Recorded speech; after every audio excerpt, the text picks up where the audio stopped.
Semi-modal verbs. The semi-modal verbs are need, dare, used to, have to, and ought to. These verbs are called semi-modal verbs because they function much the same way as modal verbs.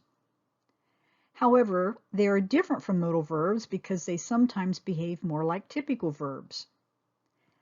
Some change to agree with their subject, some change tense, and some can be combined with verbs like be, have, and do. Need is used to show necessity or obligation. It is semi-modal because we use to before the main verb, but it changes to match the subject. You need to clean your room. He needs to clean his room. Notice how after he we use needs, and after you we use need. In negative constructions, need is used without to before the main verb. You needn't bother coming over after school. Dare is used to show that the subject has the courage to do something, or to deny or challenge something or someone. It is semi-modal because we sometimes use to before the main verb. It also changes with the subject, unlike modal verbs. She often dares to defy her mother, even though it never works out. Do they dare come late to Mr. Worthington's class? Dare not is not followed by to. I dare not try to miss Jim again. She dares not go to the dance. In other negative sentences, to is optional. No one dares to miss Mrs. Wright's class, or no one dares miss Mrs. Wright's class. Used to is used to show the idea that an action happened habitually in the past but doesn't happen anymore. My sister used to snore before her operation. Mr. Smith used to be the janitor.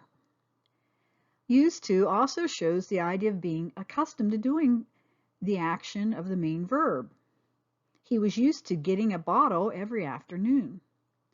I was used to eating lunch at 11 o'clock every day. Have to is used to show obligation and necessity as well. It changes to match the subject and tense. The doctor says I have to go back in a week.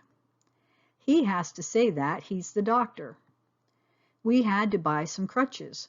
Notice how it changes depending on the subject. I have, he has, we had. When have to is used as a negative, it doesn't use not like modal verbs. It uses a negative helping verb like don't or won't. You don't have to return that dish.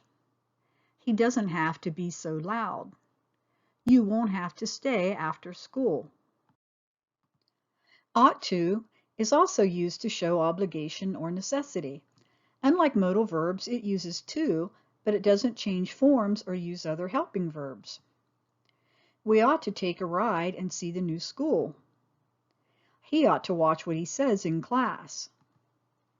Like other modal verbs, use not with ought to when forming a negative. You ought not to have said that to her. I oughtn't to have eaten so much.